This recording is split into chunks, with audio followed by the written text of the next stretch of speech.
esta mesa, a la Mesa Cultura y Crisis, que se inserta en el ciclo de debates Ecuador frente a la crisis, iniciativa de los centros miembros de Claxo Ecuador, que convoca redes de trabajo para reflexionar en torno a la realidad que estamos enfrentando. Agradecemos de manera especial al Instituto de Estudios Ecuatorianos, Stalin Herrera y el equipo que apoya, posibilita esta acción, y naturalmente al Grupo Claxo Ecuador. Vamos a estar en esta conversación con Ana Carrillo, Pablo Cardoso. Ana Carrillo es artista visual, es doctora en antropología por la Universidad Rovira, maestra en gobierno de la ciudad por Flaxo Ecuador. Desde el año 2007 conformó junto con Karen Solórzano y María José Icaza la Unidad Pelota Cuadrada, ahora conocida como Frente Popular Unidad Pelota Cuadrada. Trabaja desde el video y la foto performance, los archivos y el trabajo con comunidades problemáticas que tienen que ver con el poder, las relaciones con autoridad y los vínculos políticos. Sus investigaciones que utilizan el modelo de conformación de comunidades de aprendizaje y la ecología de saberes rondan los procesos pedagógicos y los mecanismos de resistencia que las poblaciones han ido desarrollando en la cuna de un contexto colonialista. Ana es docente de la Universidad de las Artes y además directora de planificación académica. Bienvenida, Ana. También estamos con Pablo Cardoso. Pablo Cardoso es doctor en Economía por la Universidad París I. Actualmente es director del Instituto Latinoamericano de Investigación en Artes, ILIA, y del Observatorio de Políticas y Economía de la Cultura de la Universidad de las Artes. Es docente de la Cátedra de Economía Política de la Cultura en la Universidad de las Artes. Pablo ha trabajado en importantes investigaciones respecto efectivamente, además en este último periodo, sobre el impacto de la crisis en torno a la cultura. Hemos estado conversando hoy con este grupo y pensamos cómo nos enfrentamos a las crisis. Nos enfrentamos desde maneras distintas. Creo que es importante esta mesa porque como universidad, como nuestro lugar de enunciación, además, como universidad pública, tenemos un compromiso que nos permite, digamos que nos impulsa a interpelarnos siempre respecto de cuáles son nuestras prioridades, quisiera decir la pertinencia, ¿no? Pero también pensar, digamos, reflexionar en voz alta, discrepar y construir juntos sobre las maneras en cómo nos relacionamos. Así que nos parece que la mesa, hablar de cultura y crisis, de culturas y crisis también es como un evento importante para nosotros. Vamos a tener una conversa larga porque el tema es amplio, notablemente, y nos vamos a fundamentar en 3 preguntas. Tenemos una pregunta que nos permitirá conocer cómo caracterizan o caracterizamos las crisis desde sus disciplinas, en este caso con Ana y Pablo. Quizás preguntarnos qué crisis mismo enfrentamos, cuál es la importancia de la cultura en la configuración de la crisis o en su desconfiguración, a ratos decimos, y cuál es el rol del arte y la cultura para salir de la crisis, de las crisis o buscar alternativas a ella.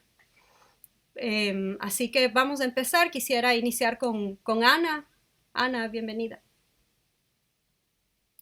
Gracias, María José. Buenas tardes con todos. Gracias por invitarnos, por la organización en general de este ciclo de conferencias y por incluirnos en esta mesa y hacernos estas preguntas que nos permitan conversar sobre cosas que hemos estado pensando, sintiendo y tratando de construir desde nuestro lugar. Bueno, yo quisiera comenzar pensando en este convulsionado proceso que creo yo que arranca en octubre del 2019, tal vez antes, ¿no es cierto? Pero que ya está ahí de manera visible, una reacción frente a una crisis y hasta también convulsionado 2020, 2021 y 2022 que le dan seguir.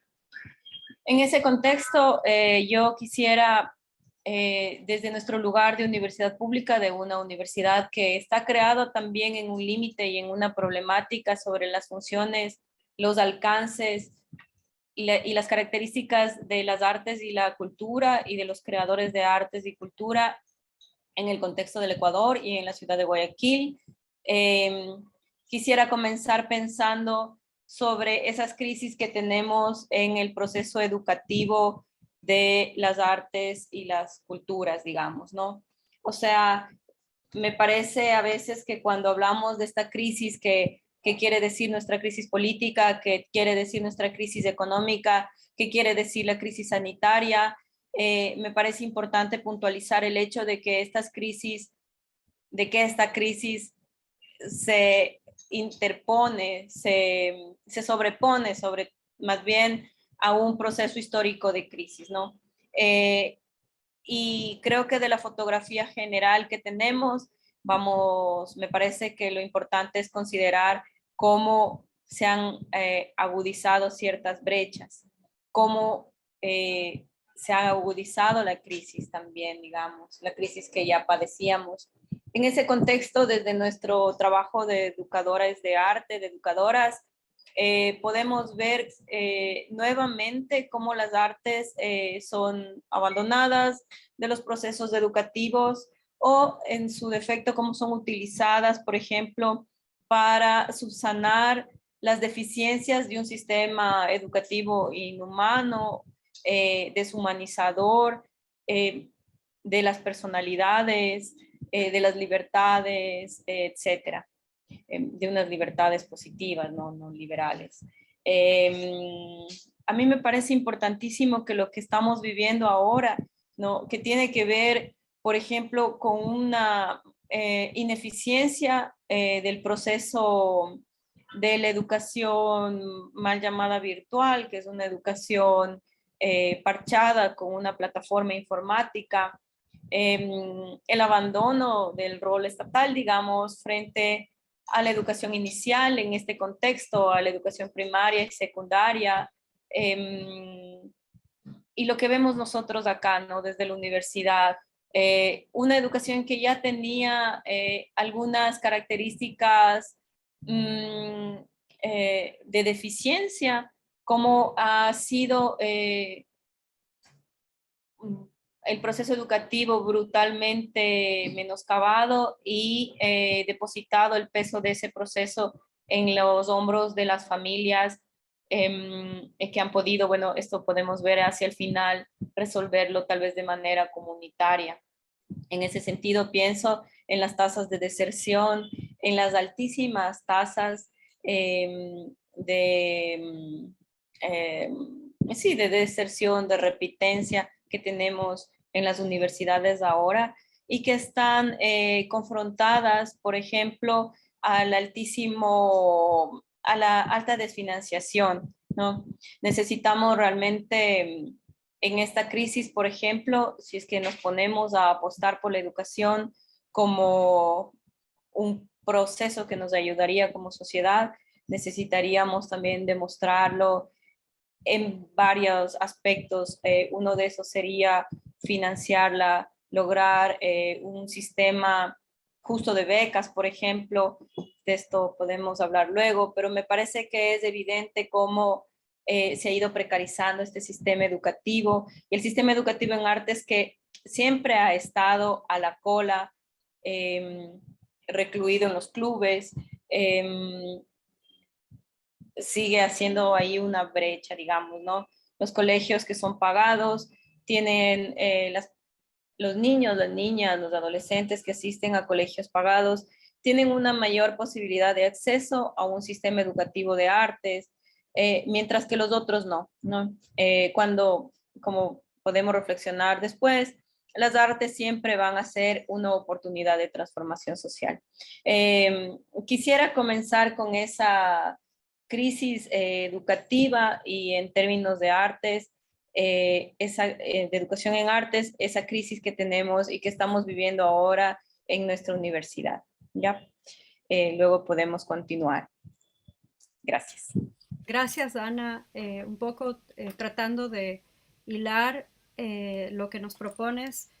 Quisiera también extenderle la misma pregunta a Pablo y cuando estoy pensando en cómo caracterizamos las crisis desde las disciplinas, que es la pregunta que nos guía ahora, eh, conectando la educación, en este caso estoy pensando en educación durante toda la vida. ¿Cómo ves vos, Pablo, también? la crisis? ¿Qué mismo identificas por crisis ahora? ¿De dónde viene? Como- Muchas gracias, María José, por tu pregunta. Y también, bueno, quiero reiterar el agradecimiento al Instituto de Estudios Ecuatorianos y al capítulo de Claxo Ecuador por esta invitación. Nosotros cuando propusimos esta mesa consideramos que era importante plantear la respuesta a esto de cuál es, cómo enfrenta el Ecuador la crisis a partir de la visión de la cultura y de las artes, ¿no? Que muchas veces es dejada a un lado. Vemos con mucha inquietud que nuestros gobernantes, ¿no? Y en general también nuestra sociedad, podríamos hacer extensivo este diagnóstico, no ve a la cultura como un elemento capital del desarrollo, ¿no? Y eso nos causa mucha inquietud a quienes conformamos el microcosmos de la Universidad de las Artes, que es tan diverso y que consideramos ha aportado de manera determinante a los procesos de desarrollo, de resistencia y también de análisis de la situación del país. Efectivamente, creo que la respuesta a cómo enfrenta el Ecuador a la crisis y cómo la cultura enfrenta la crisis es bastante amplia, ¿no? Creo que primero, efectivamente, existe una necesidad de definir sobre qué crisis nos estamos refiriendo, ¿no? Porque actualmente vivimos en una convergencia de distintas crisis, ¿no? Desde la crisis pandémica, sanitaria que vivimos, la crisis económica que en el caso del Ecuador se manifiesta tan claramente a partir de la dependencia y del modelo económico primario exportador que nos caracteriza como país y que a partir del año 2016, 2017, entra en un ciclo franco de decrecimiento económico que obviamente es bastante sentido por el sector cultural, ¿no? Que había vivido de alguna manera durante el momento del boom petrolero una cierta, un cierto crecimiento de sus actividades, una cierta respuesta a necesidad de creación de institucionalidad y de normativa, pero que con el cambio de ciclo económico realmente sufre un grave impacto económico en sus indicadores, ¿no? Y también actualmente vivimos una crisis política en el Ecuador que se está desencadenando, ¿no? Y que nos hace rememorar los peores momentos de la etapa neoliberal del país de los años 90, ¿no? La crisis institucional que está viviendo el país se está revelando y creemos que también esto va a tener algunos efectos en el ámbito cultural, ¿no? Entonces, si nosotros juntamos estos elementos, creemos que el rol de la cultura es importante, ¿no? Es importante porque hemos visto que en la fase actual del desarrollo del capitalismo, los sectores culturales, creativos o artísticos están en el corazón de los nuevos sectores económicos que los grandes capitales o los grandes poderes mundiales buscan para perenizar sus procesos de acumulación de capital. No en vano, las grandes corporaciones más importantes actualmente, que son las corporaciones de la Silicon Valley, ¿no? Las grandes corporaciones del Internet, ¿no? Las famosas GAFAM, tienen en sus modelos de negocio muy anclados el desarrollo de distintos componentes de industrias culturales y creativas, ¿no? Es así que, por ejemplo, las plataformas de Amazon tienen desarrollo de audiovisual, YouTube pertenece a Google, el mismo Facebook trabaja sobre temas audiovisuales y también de las artes plásticas a través de sus programas, ¿no? Y entonces eso hace que los sectores vinculados con la creatividad y la cultura también estén mezclados en esta disputa por la hegemonía mundial, tanto en el plano de lo simbólico como también de lo económico, ¿no? Entonces, eso es como que un elemento de diagnóstico general que podemos dar sobre la situación del sector, por qué es un sector clave, ¿no? Creo que los poderes económicos y las grandes corporaciones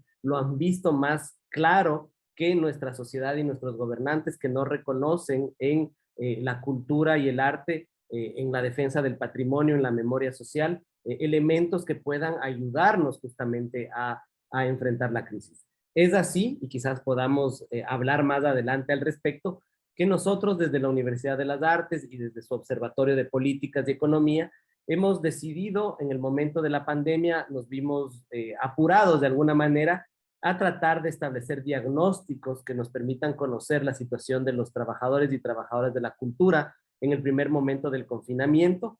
Hemos tratado de socializar por distintas vías estos resultados que son bastante preocupantes.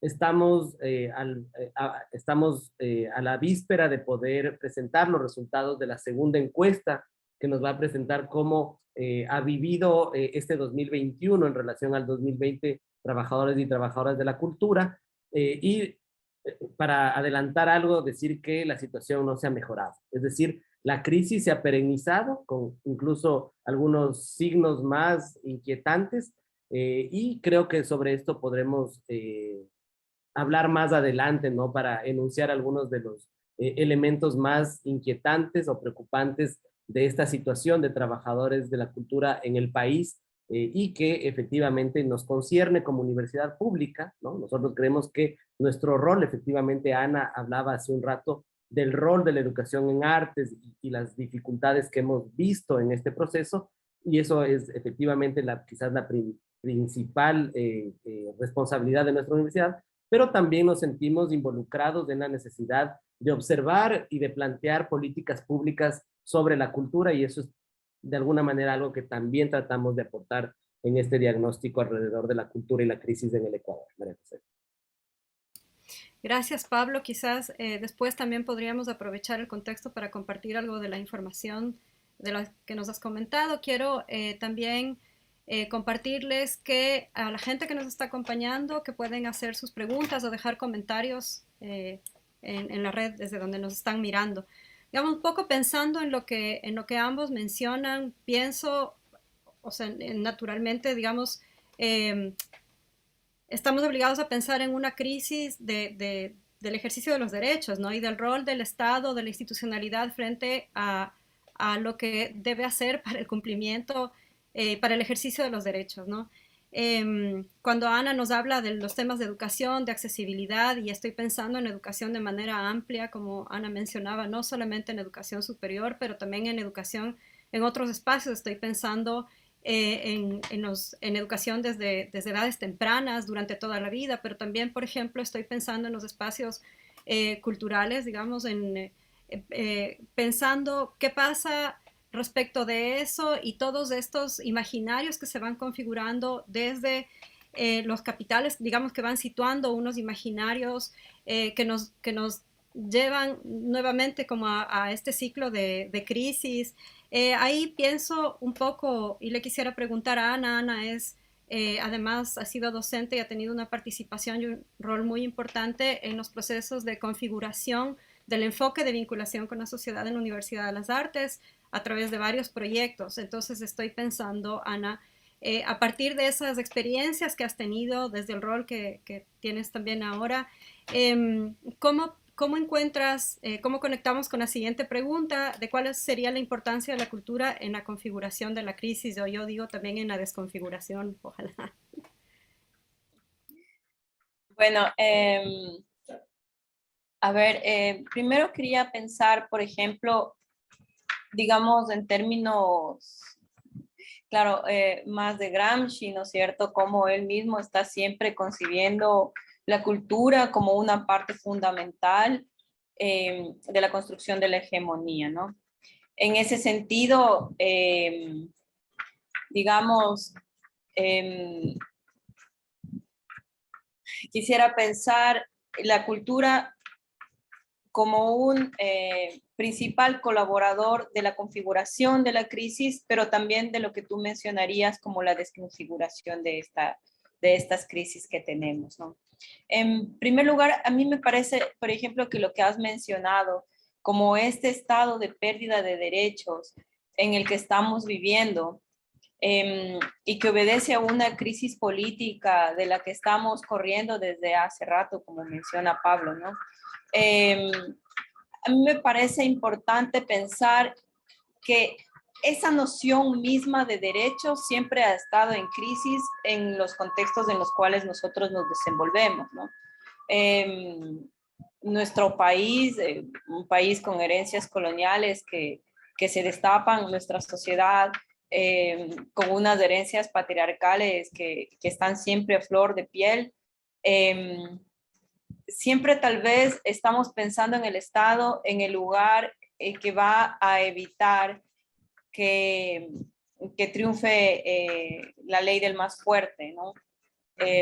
Sin embargo,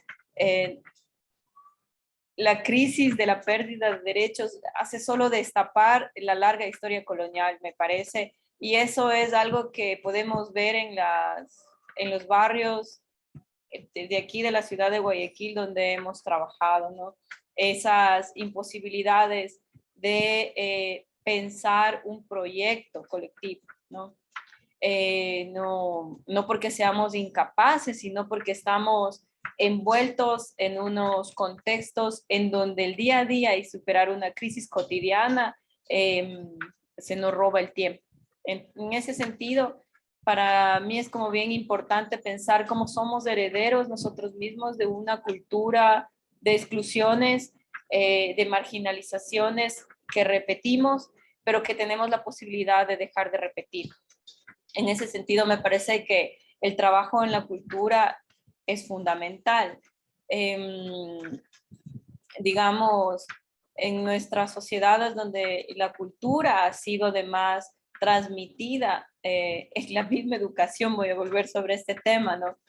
De ciertas maneras, como reproducimos los privilegios y reproducimos las inequidades, nuestro propio sistema educativo está hecho para construir un Estado que sea de esa manera.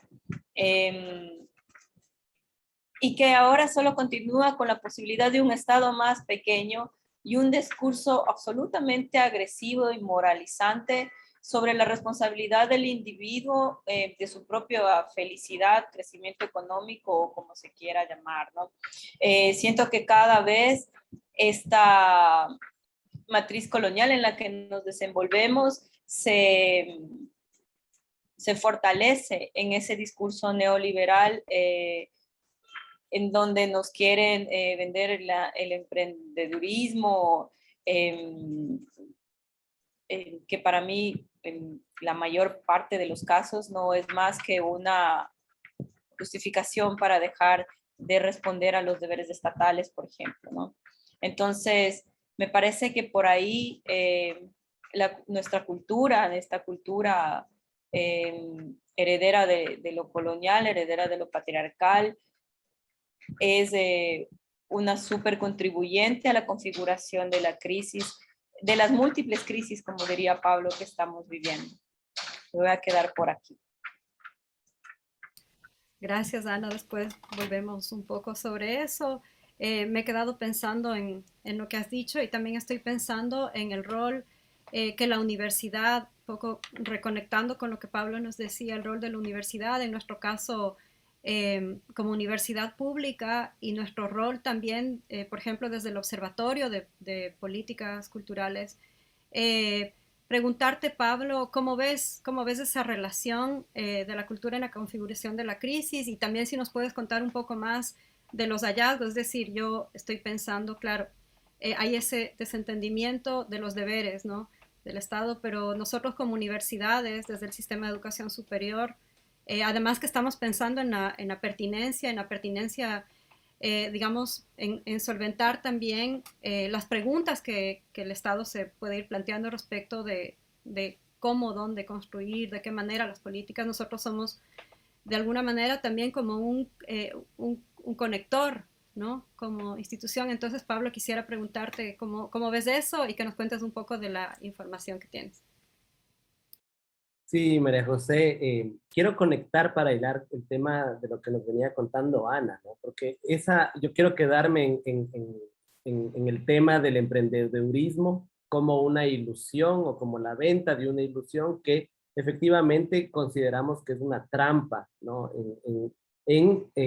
para perennizar la condición precaria del trabajador de la cultura, ¿no? Creo que es justamente el discurso dominante que ha venido trabajándose mucho en los últimos años y que viene desde instituciones multilaterales internacionales, ¿no? El famoso discurso de la economía naranja, ¿no?, que es un discurso que obviamente presenta, ¿no? Y posiciona a las industrias culturales y creativas como posibles o eventuales vectores de desarrollo para el país, lo cual, si lo pensamos en un contexto de transformar la estructura productiva del país, ¿no? Del extractivismo hacia otros sectores, no es una mala idea, ¿no? No es una mala cuestión.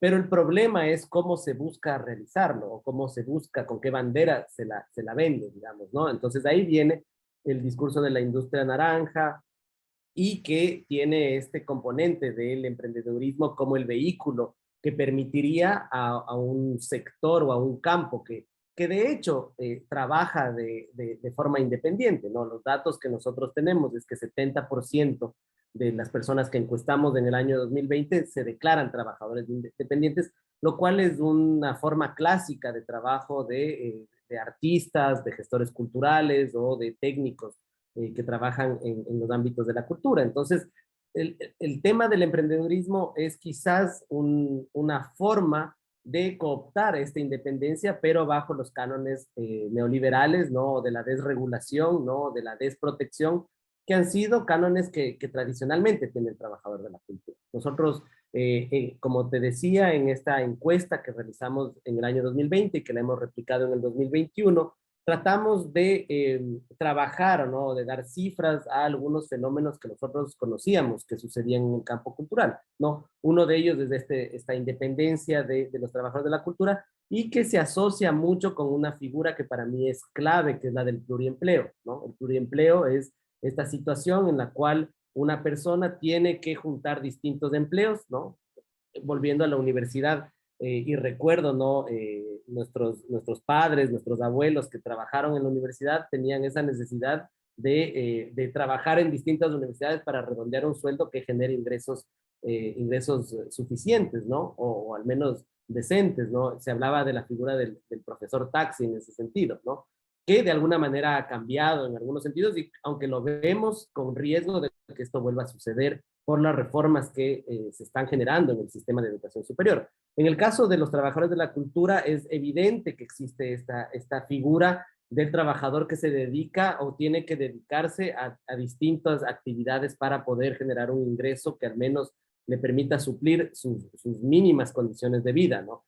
50% de los encuestados tienen al menos 2 empleos culturales o artísticos que lo ejercen a la vez, ¿no? Ahí uno incluso puede establecer una duda que es necesaria de seguir investigando, ¿no? ¿Esto es una necesidad o es una vocación? Porque también muchos trabajadores de la cultura sabemos y conocemos quienes estamos en este ambiente, se dedican a varias cosas por la propia vocación o inquietud propia de su dimensión artística, ¿no? Pero nosotros hemos visto cuando hilamos un poco más fino que realmente hay una amplia precarización en esta situación porque al indagar sobre empleos por fuera del sector cultural, vemos que también es una constante, ¿no? Entonces, si en la primera encuesta en el año 2020, un tercio de los trabajadores de la cultura tenían también un trabajo por fuera del sector cultural, en esta encuesta del 2021, esta cifra ha aumentado a 44%. Es decir, que ha aumentado la necesidad de los trabajadores de la cultura de ir a otros sectores de actividad, qué sé yo, algunos hacen Uber, otros van a servicios. Hay una amplia necesidad de generar ingresos por fuera del campo cultural. Y cuando les preguntamos si ellos desearían abandonar esta actividad, es más del 70%, casi el 80% que nos dicen que sí, que efectivamente si es que pudieran dedicarse únicamente a sus actividades dentro del campo cultural, lo deberían hacer, ¿no? Entonces, eso nos da una primera imagen de cómo se ejerce el trabajo en la cultura en el país. Y luego tenemos otros datos que son también interesantes que nos plantean la idea de vulnerabilidad, ¿no? Cuando nosotros vemos cómo son los ingresos de los trabajadores de la cultura, no son ingresos regulares, es decir, no son ingresos mensuales en su mayoría, ¿no? Muy pocas, menos del 40% de trabajadores de la cultura tienen un ingreso sistemático cada mes, como puede corresponder al asalariado, al modelo del asalariado, pero en cambio sí los gastos son mensuales, ¿no? Entonces ahí empieza el tema de cómo se hace un malabarismo financiero o contable en el hogar, ¿no? Para poder tener un equilibrio entre ingresos y gastos, ¿no? Nuestra encuesta, que está disponible a libre descarga en la página web del observatorio, también indaga sobre, por ejemplo, la vulnerabilidad que en el momento de la pandemia tienen los trabajadores de la cultura. 60% de los encuestados, y eso es una constante, bueno, en la del 2021, curiosamente, vemos que hay un poco más de encuestados que tienen acceso a servicios de seguro médico, ¿no? Sea seguridad social o seguro privado por afiliación voluntaria o por afiliación patronal. 60% en nuestra primera encuesta no tenían ningún seguro de salud, ¿no? Lo cual en un momento de pandemia era muy, muy grave, ¿no? Y que se combina con otro dato que creo que es bien revelador, que es el tema de la no capacidad de ahorro, ¿no? También 60% de los encuestados nula capacidad de ahorro y un 20% que lograban ahorrar hasta $100 mensuales, lo cual también es bastante, es poco, ¿no? Entonces, esto configura de alguna manera la situación de precariedad, ¿no? Una situación de vulnerabilidad y de precariedad que efectivamente coadyuva al no cumplimiento de los derechos culturales, ¿no? Nosotros partimos de la premisa, podemos hablar luego del acceso y de los derechos, de los derechos culturales de los ciudadanos, que es importante también salir del círculo de análisis de trabajadores de la cultura para hablar de cultura en la ciudadanía y abrir el campo de debate al respecto. Pero si es que nos focalizamos primero en el tema de trabajadores de la cultura,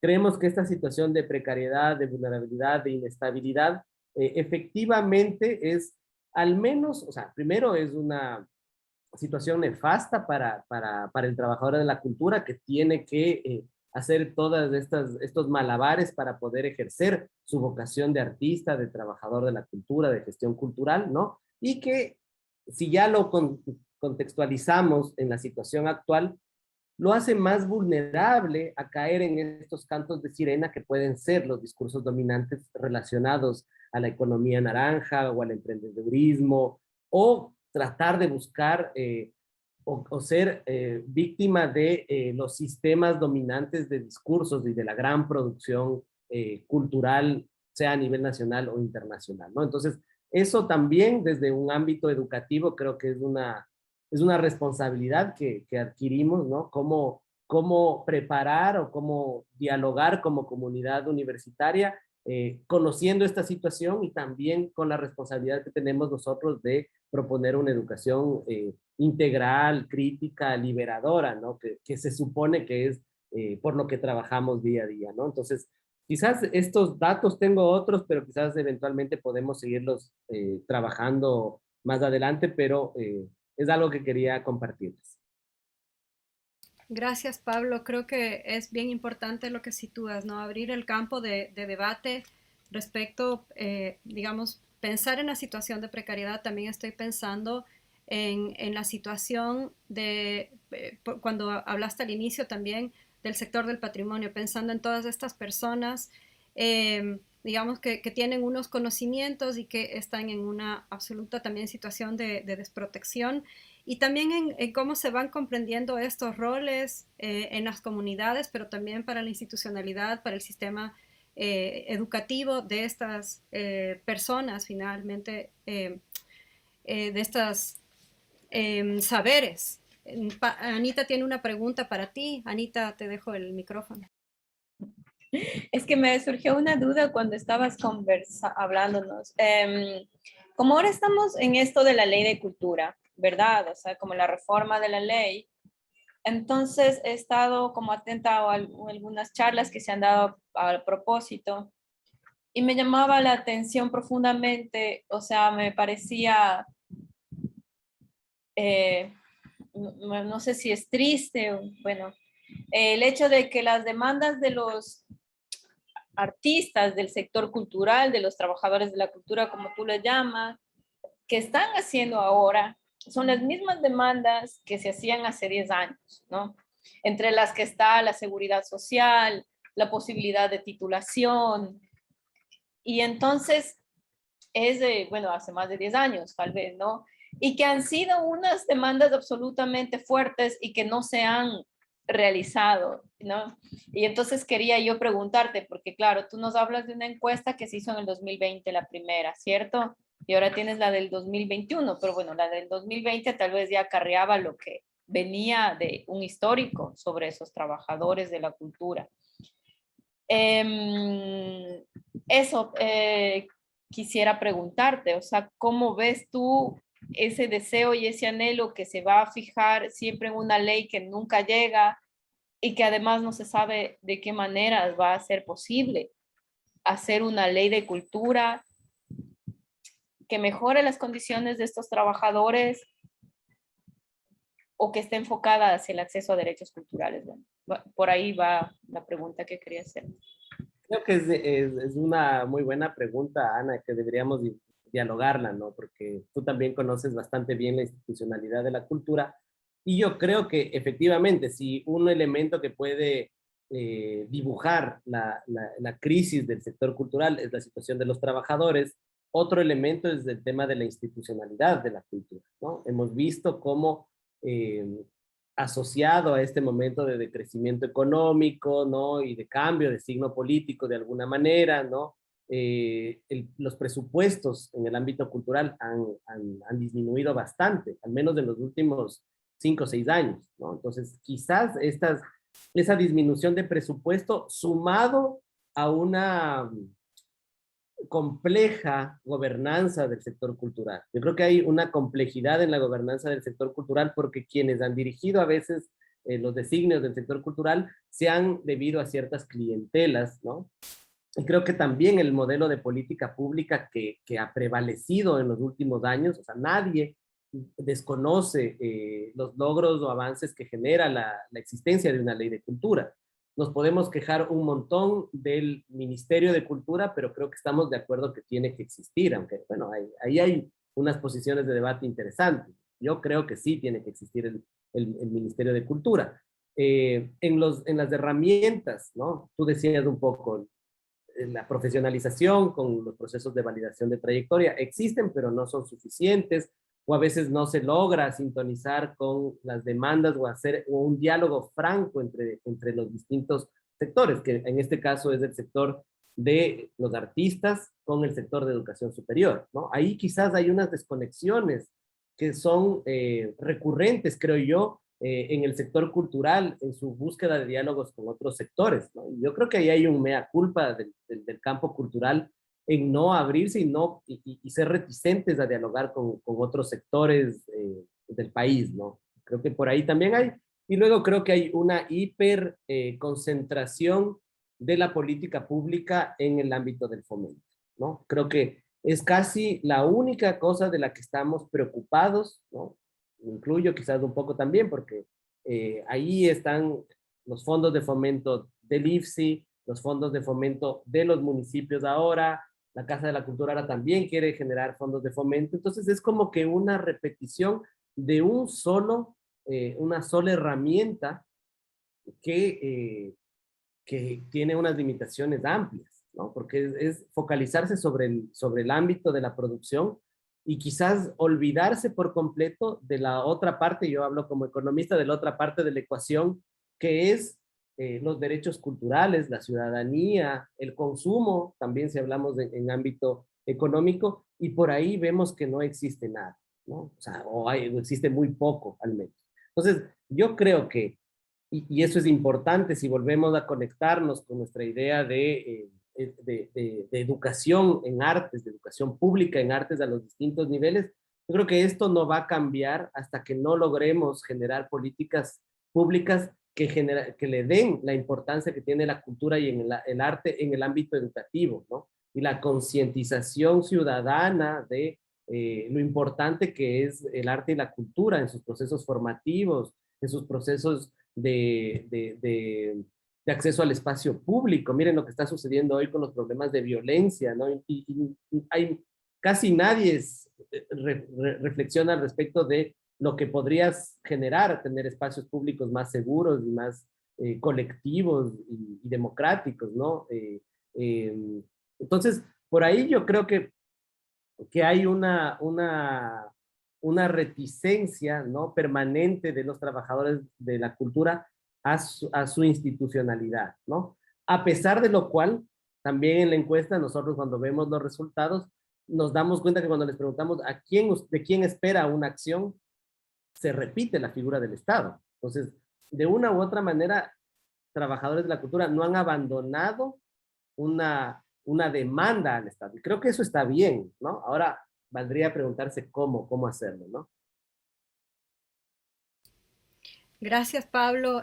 Tenemos una pregunta desde el Facebook y que creo que es interesante porque nos va a permitir también profundizar sobre esta reflexión, ¿no? Sobre cómo nosotros estamos entendiendo la educación, el rol de la educación pública, de la educación superior pública, de la educación en artes y también cómo entendemos las artes, cómo pensamos en las artes en transformadoras de todo. Es decir, cuando estoy pensando en nosotros como artistas, como creadores, cómo podemos también permitirnos desde nuestro ser creativo, creativa, cómo nos permitimos también transformar todo lo que hacemos en otros ámbitos, ¿no? Entonces nos preguntan, mientras que la universidad privada busca no solo formar profesionales, sino vincularlos efectivamente al campo laboral, los graduados de la universidad pública se ven lanzados a la supervivencia independiente.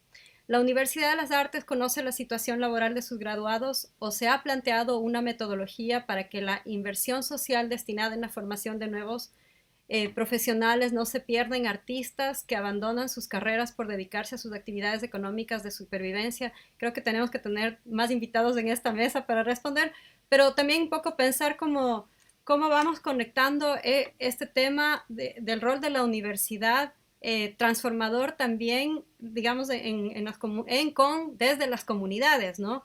Creería que es un poco complejo pensar que la inversión social se pierda en artistas. Yo creo que en realidad la inversión de la educación superior pública, tiene que ver con una comunidad y con unas comunidades ampliadas también y con las formas en cómo entendemos la educación, ¿no? Y cómo entendemos el rol de las artes como transformador. Anita, quisieras contribuir a responder esta pregunta?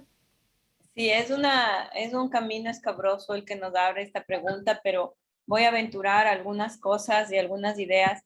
Justo antes de que aparezca la pregunta, había ya pensado en algo, porque como la crisis es estructural en realidad, y a veces nos preguntábamos con los estudiantes si es que hay oxígeno después del capitalismo, o sea, si es que es posible vivir fuera de él, digamos.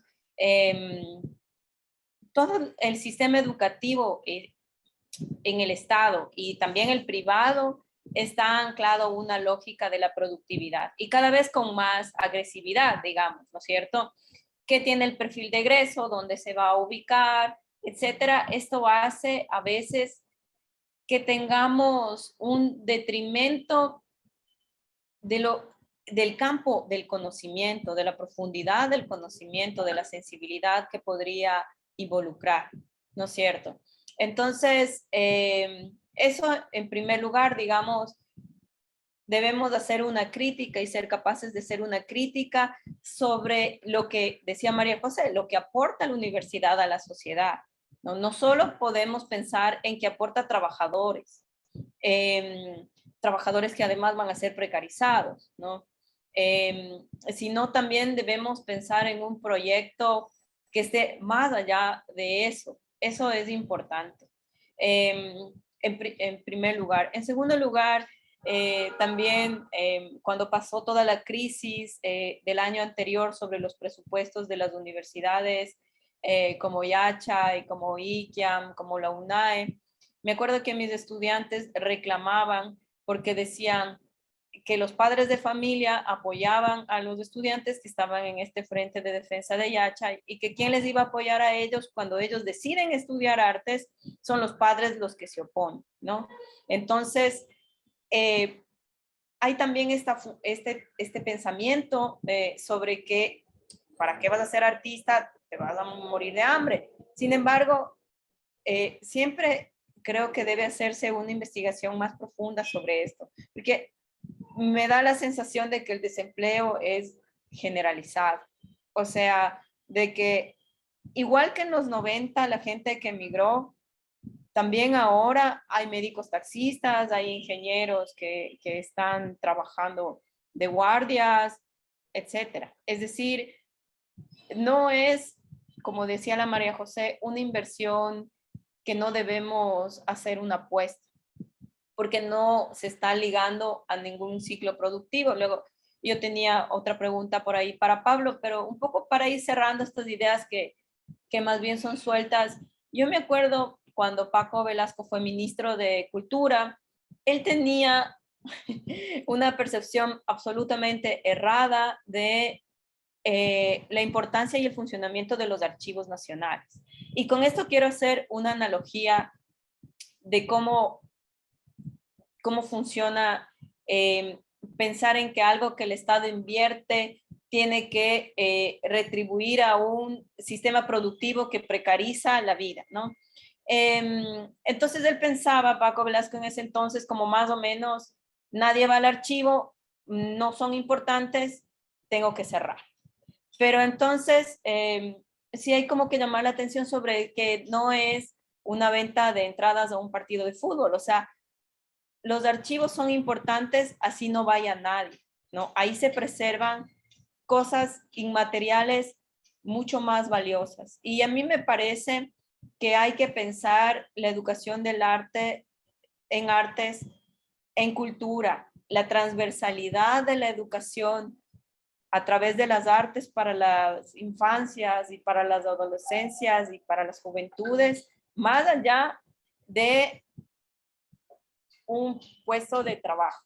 O sea, hay que preservar la posibilidad de indagación, de exploración en el lenguaje que tiene toda una sociedad. Entonces yo pienso que hay que hacerle una apuesta. A pesar de lo difícil de nuestras circunstancias, me parece importantísima releer todo el proceso educativo y su relación con el capitalismo. Y claro, en una época absolutamente neoliberal, cómo este proceso educativo se va anclando a la empresa y qué se quiere de ese estudio, de esa inversión social que llaman, ¿no es cierto? Estamos educando perfiles cada vez más funcionales a unas lógicas desechables de trabajadores y trabajadoras. Entonces, creo que la respuesta es bastante compleja, pero me surgen solo estas ideas.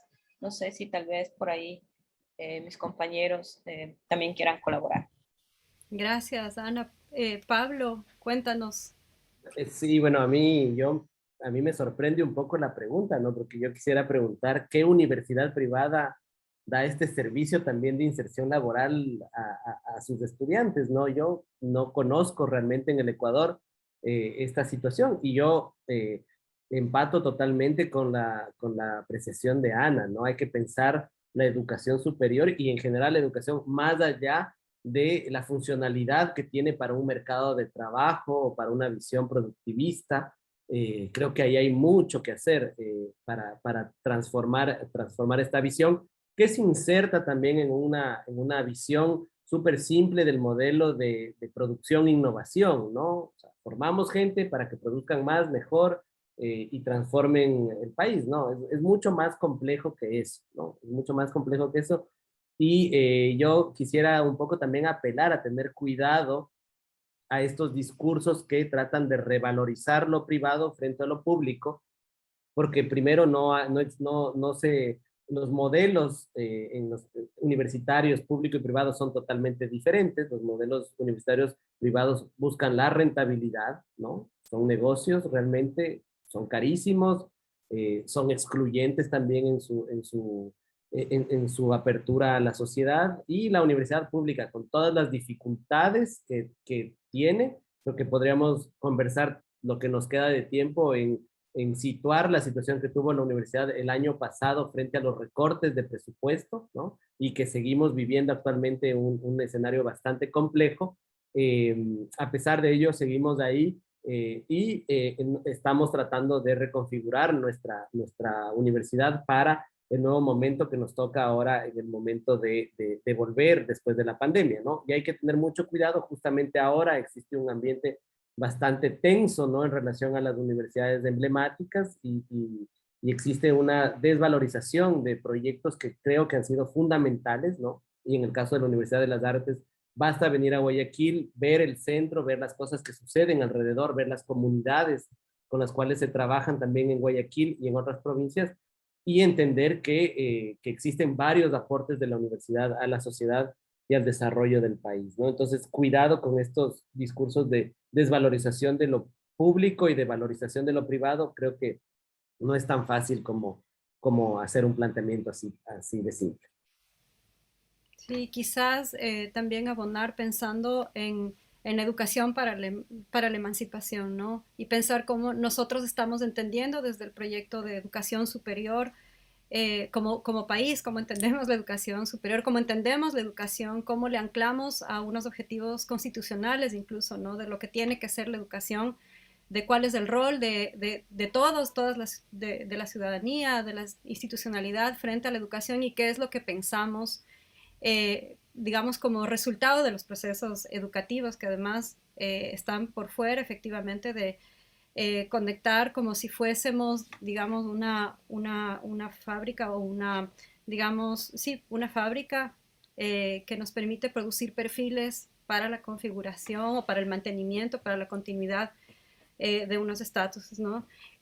Cuando estoy pensando en eso, hoy en la tarde conversaba con otro compañero docente de la universidad que también trabaja mucho en los procesos en comunidad y hablábamos de cómo nos estamos, la Universidad de las Artes desde que inició la pandemia no interrumpió su trabajo con comunidades. Encontramos las maneras, estudiantes, docentes, toda la universidad estuvo pendiente de eso y pensábamos, pero también en los reencuentros ya digamos, en los territorios, en el campo, aquí mismo en la universidad, y pensábamos cómo tejemos, pero también cómo podemos destejer todas estas taras que se han ido también configurando desde las matrices, ¿no? Desde la matriz. Entonces ahí les quiero plantear que pensemos y que podamos hilar con lo que hemos hablado hace un momento sobre cuál sería el rol del arte y la cultura para salir de la crisis. Anita. Bueno, está un poco ligado a lo que he dicho anteriormente. O sea, es importante considerar, por ejemplo, que la universidad, que debería llegar a convertirse en un proyecto social y que tendrá más clarividencia, digamos, lo digo con un tono de esperanza, en el momento en que empate con procesos populares sociales, debería ser un lugar de construcción del conocimiento y de un conocimiento que sea emancipatorio, ¿no? En este sentido, la universidad, desde su experiencia, nuestra universidad pública, para artistas, para jóvenes que quieran ser artistas, que ya sean, es una universidad que también ve una brecha de posibilidad de transformación en eso otro que empecé a decir hace rato, ¿no? En que la cultura es el lugar en donde se forja la hegemonía y por lo tanto la cultura es el lugar en donde se forja la contrahegemonía. En ese sentido, para nosotros, por ejemplo, es importante que el arte es un medio de relacionamiento, digamos. El arte es una especie de deseo social también muy guardado en las comunidades, que tiene algunos usos, no solo esos usos sobre el privilegio, sino que tiene unos usos de transformación personal, de trabajo con lo sensible, de trabajo sobre lo emotivo, que nos ayuda a conformar comunidades más conscientes de sí mismo, de sus corporalidades, pero también más que ven como un horizonte más posible la crítica, digamos, como la veía Adorno o Benjamin, como un germen de transformación. En ese sentido, Para nosotros es absolutamente importante que el arte sea una herramienta para, no sé si decir el bienestar, me parece que transformación es la palabra más asertiva en este caso, ¿no? Hemos trabajado, como menciona María José, con bastantes comunidades, tratando de no solo de fortalecer sus procesos, sino que también de que esos procesos que a veces le resultan tan externos a la academia y que han sido tan importantes en el desarrollo histórico y cultural de nuestro país, digamos, hablamos del proceso de conformación del movimiento político afroecuatoriano, de su pensamiento, hablamos también de la curiosidad y de la interacción con cosmovisiones distintas como las de los pueblos originarios en Ecuador o tal vez como con organizaciones sociales y sindicales que nos puedan enseñar un camino de aprendizaje en donde aquello que se conoce como arte y cultura pueda ser un elemento fundamental en la transformación de las formas de relacionarse, de las formas de entenderse y de las capacidades de generar utopías, porque uno de los conflictos más grandes, por ejemplo, que veo yo ahora eh, con los estudiantes, con los compañeros, con las compañeras, es que nos es imposible generar utopías, pensar en proyectos colectivos, en lugares comunes a los cuales dejar. O sea, la televisión, las industrias culturales también, y ahí podemos luego conversar todos, nos han generado un camino en donde la pantalla es el fin de nuestros pensamientos, digamos, ¿no es cierto? Entonces, a mí me parece importante reivindicar ese tipo de procesos educativos que son conflictivos porque, como dije, el mismo Estado tiende a encadenar la educación, el pensamiento y el conocimiento a una matriz capitalista neoliberal, ¿no es cierto? Pero que también existen y son posibles estos otros tipos de procesos educativos que nos cuestan, pero que no por eso debemos dejar de apostar en ellos. Entonces me parece a mí fundamental y las artes nos enseñan algo que es fantástico, ¿no? Que esto no puede ser solo teórico, sino que realmente hay una filosofía de la praxis, es una acción pragmática que nos posibilita a nosotros como individuos, pero también abonar a la colectividad herramientas y objetos para el mejoramiento y la dignificación de la vida, que me parece que en el fondo es lo importante. Eso es lo que puedo decirles. Gracias, Ana. Sí, yo estoy pensando mientras hablas también en que la existencia, digamos, en nuestro caso de la Universidad de las Artes es tan particular, es única en el país. Eh, También es una conquista, así como ha sido una conquista la institucionalidad, digamos, de la existencia de la ley, del Ministerio de Cultura, en fin, digamos, son unas conquistas y que no vienen pensando un poco en lo que decía hace un rato Pablo, eh, digamos, hay que pensarlo ampliamente, ¿no? Y en nuestro caso también es una conquista para replantearnos el cómo transformar en general el sistema de educación y el sistema de educación superior, que es algo que decías también tú de inicio. Yo estoy pensando cómo también nos permitimos y cómo tenemos, cómo nos permitimos, cómo desde la educación pública hacemos el ejercicio de disposición también para el aprendizaje, para la interpelación, para la integración de estos conocimientos, de estos saberes y el reconocimiento también, ¿no? Y cómo eso también nos va guiando a nosotros como universidad, como posibilidad de transformación, de nosotros, nosotras mismas, o sea, de nosotras del sistema de educación superior, que quizás eso es una de las cosas que nos emociona más cuando estamos pensando, por ejemplo, en los procesos de vinculación con la sociedad y que no están solamente destinados al ejercicio de unos procesos o proyectos, sino de verdad como transversalizando todo lo que entendemos como la universidad. Pablo, te paso la pregunta a ti para que puedas también continuar sobre cuál es el rol del arte y la cultura para salir de la crisis. Creo que es esencial, ¿no? Porque volviendo a pensar en qué crisis estamos viviendo, o sea, que es una crisis más del capitalismo, que ya hemos conocido varias en la historia, en los últimos 200 años. Esta obviamente está marcada por el tiempo que vivimos, ¿no? El tiempo del capitalismo cognitivo, ¿no? Con la pandemia que puede ser, es una situación biopolítica bien perturbante, ¿no? Y que ha transformado totalmente las relaciones entre los individuos y los colectivos, ¿no? Creo que solo basta ver cómo vivimos hoy en día, ¿no? Y cómo esta crisis nos ha traído varios miedos, ¿no? Ha reforzado la dimensión individualista, ¿no? Del utilitarismo y del capitalismo, ha instalado la desconfianza, ¿no? Ahora en lo físico, en la distancia de los cuerpos, por ejemplo.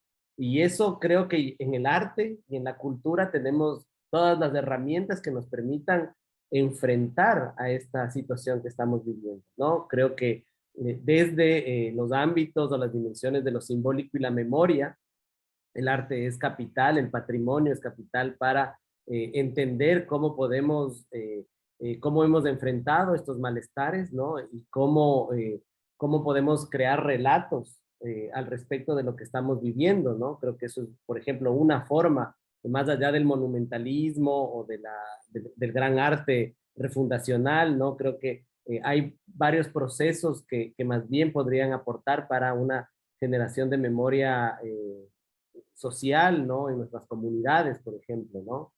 Creo que también es importantísimo, y volviendo a lo que nos deja la crisis, volver a pensar en cómo la cohesión en el arte existe una dimensión social muy importante. Por eso mismo han sido de los sectores que más han sufrido en el momento de la pandemia y del confinamiento, ¿no?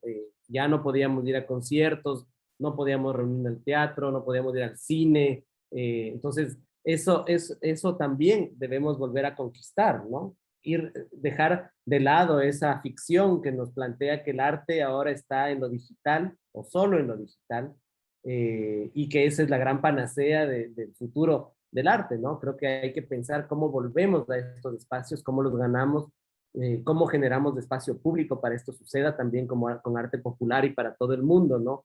Creo que eso es importantísimo. Y bueno, también con las pinzas o con el cuidado del caso, pensar cómo también el arte, la cultura es una forma de reactivación, una posibilidad de trabajo, dentro de la dimensión de lo económico, ¿no? Creo que en la publicación que realizamos después de la encuesta, nosotros hicimos una convocatoria para investigación alrededor de los temas de la encuesta y tuvimos una grata sorpresa de postulantes, de investigadores y periodistas que nos hacían ver lo diverso que es el tejido económico de la cultura en el país, ¿no? Efectivamente, habrán quienes piensen y sostengan y busquen el camino de las economías naranjas, de las industrias culturales, del modelo empresarial. Ahí está. No es mi favorito, pero tampoco hay que denostarlo o abandonarlo por completo, pero las gamas son amplísimas y vemos cómo obviamente nuestra cultura está muy asentado también en lo comunitario, los modelos de los barrios, la cultura viva comunitaria, ¿no? Y creo que ahí está un mensaje importante, ¿no? Para nuestros gestores de política pública, ¿no? Cómo garantizar que todas estas dimensiones de la cultura tengan espacio, ¿no? Y cómo las formas hegemónicas no se impongan a las otras formas divergentes y que necesitan cuidado. Entonces, yo creo que por ahí podemos plantear cómo la cultura puede enfrentar a la crisis, ¿no? Tanto desde lo simbólico como desde lo material y desde las vivencias que tenemos que seguir teniendo, ¿no? Entonces, yo creo que por ahí pueden haber un par de pistas sobre las cuales nos podemos ocupar. Gracias, Pablo. Tenemos unas preguntas y comentarios desde Facebook. Voy a leer el primero. Dice, para las mujeres artistas continúa siendo triplemente más difícil acceder a los derechos culturales. En el sector cultural marcadamente se viven también las desigualdades de género. Dice, ¿Esto es desde la dirección o en su contexto social? Lo estoy leyendo como, tal como está transcrito. Anita, ¿quisieras intervenir, por favor? Sí, o sea, las desigualdades de género son constituyentes de la estructura en la que estamos, ¿no? Ha sido bien doloroso y brutal afrontar el incremento de feminicidios, por ejemplo, en estos años de pandemia, ¿no? Sin ir tan lejos, digamos, eh, también pienso yo y que el campo artístico en general es absolutamente masculino, ¿no? En ese sentido, y es blanco además, o blanco mestizo, y es letrado. Sin embargo, cuando uno da una mirada un poco más profunda, ahora que estamos en este proceso de validación de trayectoria y que nos hemos dedicado a examinar los portafolios de la gente que mandó sus postulaciones para validar su trayectoria, puedes ver la inmensidad y la heterogeneidad de experiencias territoriales que hay en cuanto a arte y cultura, pero al mismo tiempo puedes ver esa predominancia de lo masculino en las temáticas, pero también en la presencia misma de los cuerpos que están ahí, ¿no? Yo considero, al igual que alguna vez habíamos pensado, cuando nos decidimos a hacer proyectos que tenían que ver con población etnizada, eh, que hay que cambiar la manera de mirar las soluciones, digamos. Hay que emprender una estrategia de poco a poco, ¿no? De ganar, de decir, de ganar espacios, de decir, ya están 10 hombres, tiene que haber una mujer, tiene que haber 2 mujeres, o sea, yo creo que es una responsabilidad permanente y latente de las personas que estén en cualquier posición de toma de decisiones y una exigencia permanente y latente de todas aquellas que no estén y aquellos que no estén en ese lugar, ¿no? Exigir la presencia de mujeres o de cuerpos feminizados en cualquiera de los espacios es absolutamente importante. Y me parece que es algo que tenemos que hacer de a poco, pero constantemente, ¿no? Sin pausa, pero sin prisa. Eh, Siempre, igual con los cuerpos que son etnizados, ¿no? La presencia de otros cuerpos, la presencia de otros apellidos, eh, la decisión de elegirlos, de ponerlos, tiene que ser una decisión súper cotidiana y absolutamente consciente de que son esas presencias y esa estrategia de a poco y de defensa de esos lugares, lo que puede ser, desde mi punto de vista, una respuesta también a esa estructura que decía yo, ¿no? De una cultura marcada por un proceso colonial y patriarcal. Gracias, Ana. Pablo, quisiera, de pronto podrías aportar a esta pregunta. Seguro que sí. Sí, es importante porque eso me permite abordar que efectivamente existen varias paralelismos, conexiones, analogías cuando estudiamos la economía de la cultura desde la economía, más bien, la economía feminista, ¿no? Han habido excelentes compañeras que han logrado evidenciar estos paralelismos entre cómo se trabaja en el sector cultural y cómo también existen problemas en el lado del género, ¿no? Remedios Zafra en España o las compañeras de arte actual en el encuentro de arte, trabajo y economía, ¿no? Han sido personajes que nos han ayudado mucho a vincular cómo la situación de trabajo, las relaciones en el ámbito artístico o cultural tienen una relación grande con la precariedad, la falta de reconocimiento en la economía del cuidado, ¿no? Y creo que efectivamente, como no existe pago, se piensa que son relaciones informales que no necesitan reconocimiento, no son catalogadas o reconocidas por estadísticas, ¿no? Entre otras varias factores que nos permiten generar esta relación analógica entre cultura y género, ¿no? Creo que a partir de ello, creo que muchas de las conquistas o de las reivindicaciones que vienen desde el feminismo, desde los estudios de género, son necesarios replicar en el ámbito cultural, ¿no?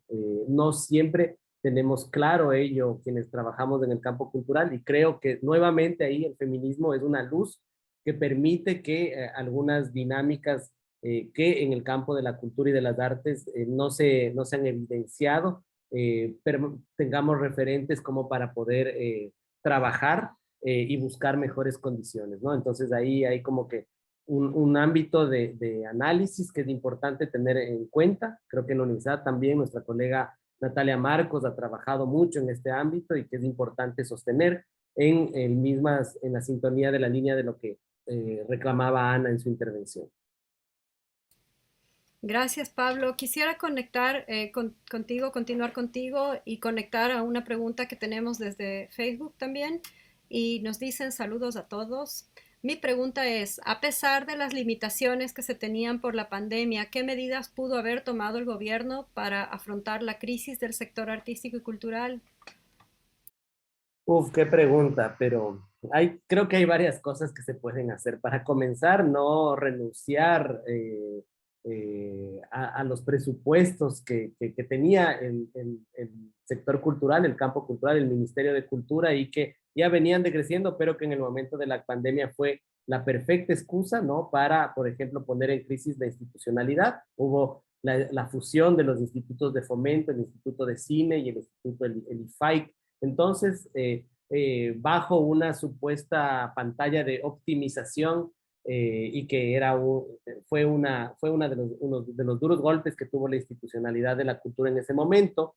Luego, efectivamente, buscar presupuestos, ¿no? El momento de la pandemia era un momento para sostener, era un momento de emergencia.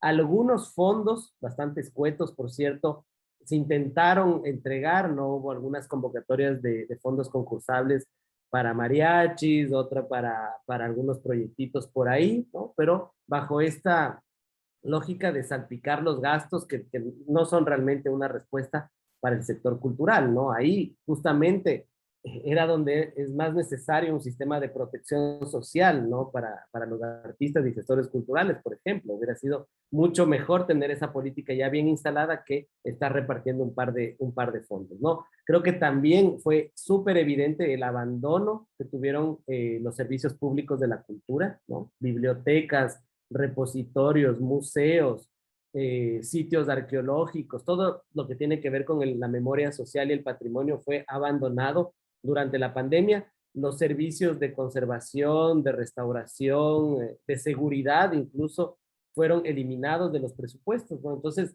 quizás, o sea, siempre habrán formas de sofisticar la política pública, ¿no? A mí me hubiera encantado, por ejemplo, que se genere un programa público para fomentar el consumo de la cultura cuando estábamos encerrados, por ejemplo, ¿no? ¿Quién no consumió una película? ¿Qué hubiera sido de nosotros sin música, sin películas, sin libros del momento de la pandemia? ¿Por qué no aprovechar esa evidencia? Uno, para posicionar que el arte es vital en nuestras sociedades, ¿no? Que es una necesidad básica para vivir, ¿no? Y luego para fomentar procesos de concientización sobre el consumo de la cultura, ¿no? Nos hubieran podido generar programas para consumir cultura y que eso comience a calar como costumbre, que es algo que necesitamos cuando hablamos de formación de públicos, ¿no? Y por otro lado, sostener y defender los presupuestos, ¿no? Estamos acostumbrados que a nivel gubernamental la cultura es la moneda de cambio del gobierno de turno.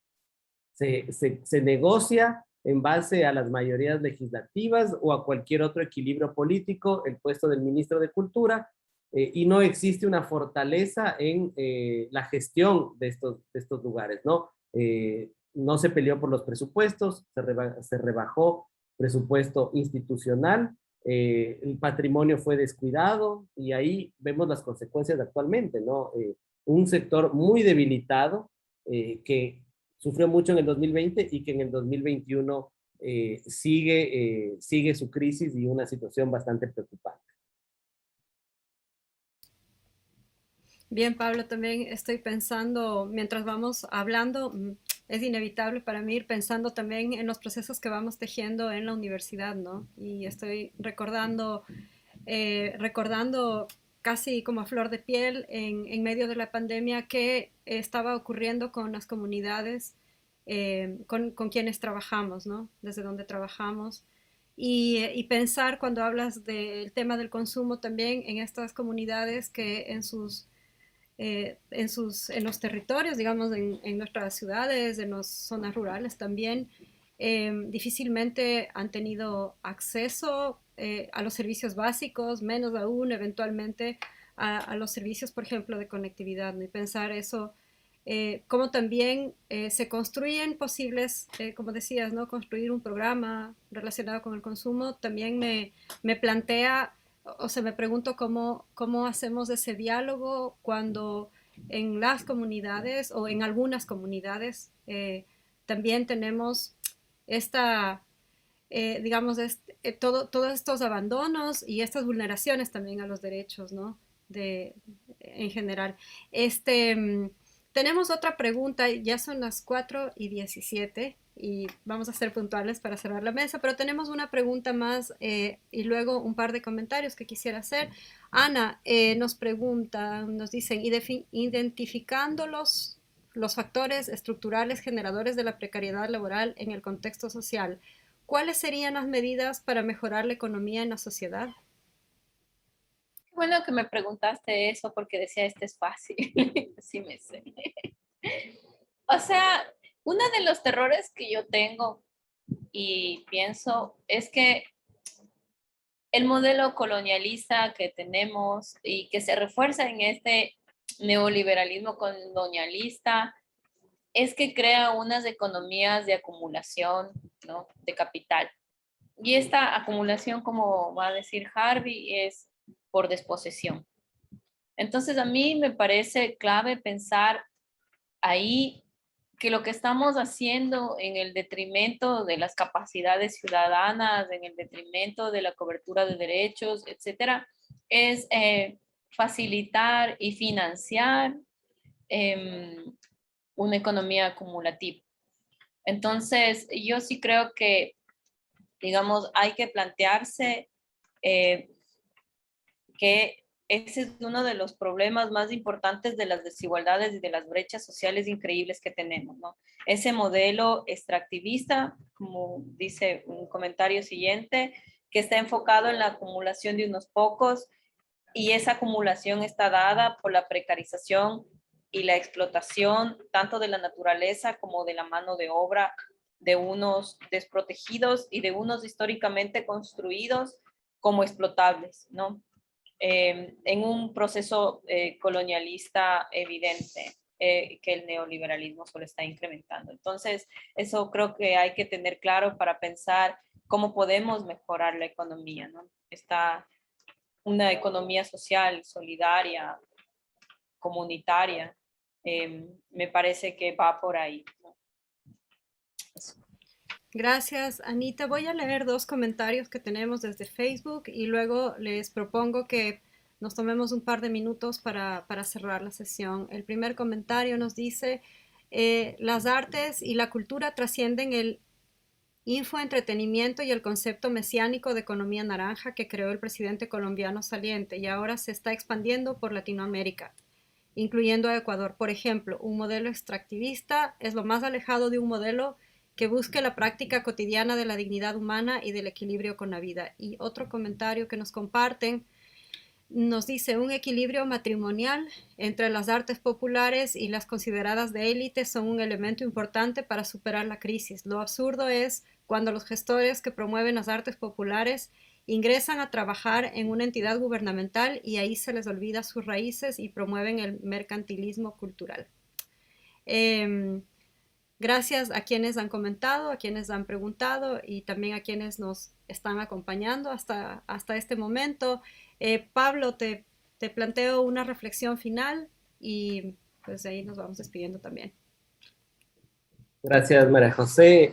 Totalmente de acuerdo con ambos comentarios que has denunciado. Efectivamente, Un poco el tema de la economía naranja, yo también lo repito bastante porque me hace acuerdo a lo que en su momento fue la economía verde, ¿no? Se planteaba como la solución para los problemas ecológicos y que a la final nos damos cuenta, miren a dónde hemos llegado, ¿no? Entonces, las etiquetas, las recetas fáciles, importadas, están lejos de constituir una matriz de solución a los problemas que adolecemos, ¿no? Ahí es importante y creo que en ese sentido asumimos un rol o entendemos que desde la universidad tenemos que plantear diagnósticos, abrirnos a las comunidades, a los trabajadores y trabajadoras de la cultura, generar investigación que permita no solo generar diagnósticos, pero intentar mejorar las estrategias que obviamente nunca vamos a abandonar la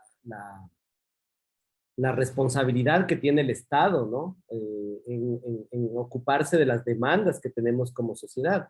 Personalmente creo que el Estado tiene un rol y tiene que cumplirlo a la medida de sus posibilidades y obviamente ahí es donde se puede conectar como con el segundo comentario, ¿no? Es muy fácil, el dicho popular dice, una cosa es con violín y otra con guitarra, ¿no? Entonces, cuando estamos en un puesto o en un sector o en una responsabilidad, efectivamente hay que siempre o no olvidar de dónde uno viene o cómo es estar en la otra orilla, ¿no? Hay complejidades bastante fuertes en el ejercicio público, en la conducción también de asociación gremial. Creo que también ahí hay una fuerte fuente de posibles soluciones, ¿no? Nuestros gremios, asociaciones, la cohesión que podemos encontrar ahí también es importante. Y como individuos también hay una responsabilidad de informarnos, ¿no? De generación de estrategias, de comprensión en qué mundo vivimos, ¿no? Creo que es importante entender que la cultura tiene varios, varios roles en enfrentar a esta crisis, ¿no? Como lo ha dicho claramente Ana, ¿no? La cultura en la que vivimos es efectivamente una expresión de la crisis tremenda del modelo capitalista en el cual estamos viviendo, pero yo trato de ser optimista y buscar creer en que también ahí existen algunas soluciones. Efectivamente, esas soluciones requieren del análisis, de la comprensión de los fenómenos que vivimos, pero también de la acción. Y ahí creo que desde nuestros lugares de enunciación y también desde nuestras responsabilidades, existe esta apertura y esta voluntad de juntarnos, de dialogar, de entendernos. Creo que eso es uno de los elementos más importantes en la crisis actual.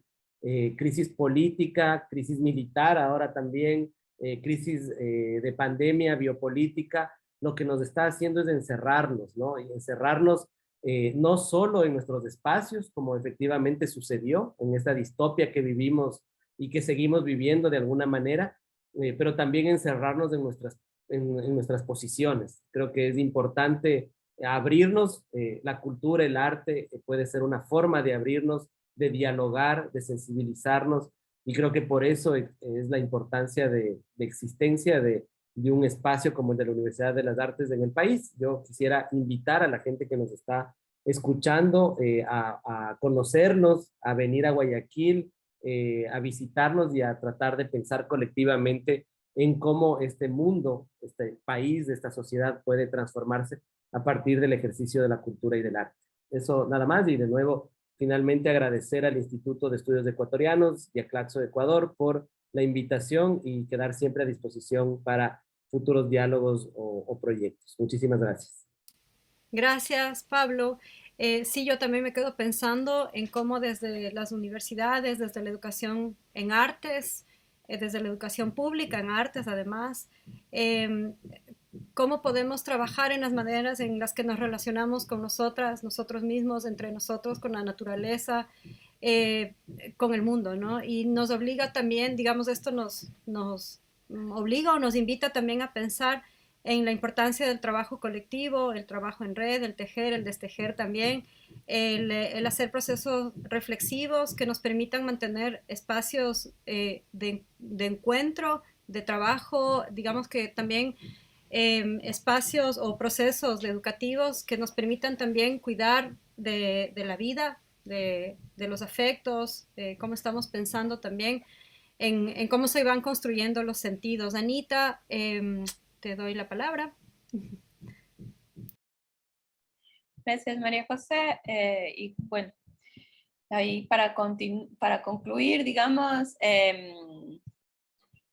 hace poquito estaba releyendo un texto que habíamos construido con un compañero y entonces el texto dice, bueno, terminamos esto con una nota de pesimismo, aunque, o sea, ya quisiéramos que no sea así, pero el texto dice, bueno, a propósito del COVID, no todo lo que hemos visto, imaginar desde la casa cómo es un ataúd de cartón, donde construyen fosas comunes o no, la angustia, la misma sensación de paranoia y riesgo, todo esto que todavía no hemos procesado y luego estas otras cosas que nos aquejan acá en Guayaquil, bueno, y en todo el país, ¿no? ¿Dónde habrá hoy un muerto por sicariato? ¿Qué va a pasar en la cárcel? ¿Qué está pasando, no? Sin embargo, también quisiera decir, por ejemplo, el día de ayer tuve una entrevista con Rosa Salazar, una mujer que fue parte del sindicato de la Bota en los 80, que necesita un justo reconocimiento a su labor.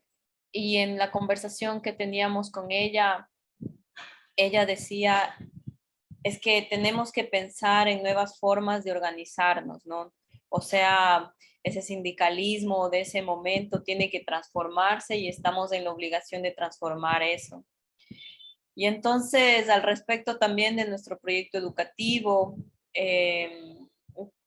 pienso que al son de esa conversación es importante pensar en lo que contribuimos también con la imaginación, digamos, o sea, la posibilidad de imaginar juntos, de pensar y de conversarnos colectivamente en esto que los quichuas dirían el rimanaku y no, o sea, un diálogo conjunto que con imaginación nos pueda llevar a encontrar esa solución, esa esperanza, ese proyecto utópico que puede nacer también de una crisis, ¿no? También de la crítica a la situación actual podemos construir, ¿no? Eso sería como lo que quería decir. Nada está dicho y siempre tenemos la posibilidad de construir un camino diferente y juntándonos encontrar las herramientas para este momento. Eso. Gracias, Ana, gracias, Pablo. Me quedo con sus palabras. Además, absolutamente coincido con ustedes y quiero reiterar el agradecimiento a Claxo Ecuador y al Instituto de Estudios también por la organización de este espacio, por permitirnos hablar y también por convocarnos, ¿no? También les quiero reiterar la invitación a que nos visiten en la Universidad de las Artes para que podamos también seguir construyendo este gran proyecto colectivo. Les damos las gracias y yo me despido. Que estén muy bien, una buena tarde. Gracias a todas, a todos quienes nos han acompañado durante toda la conversa.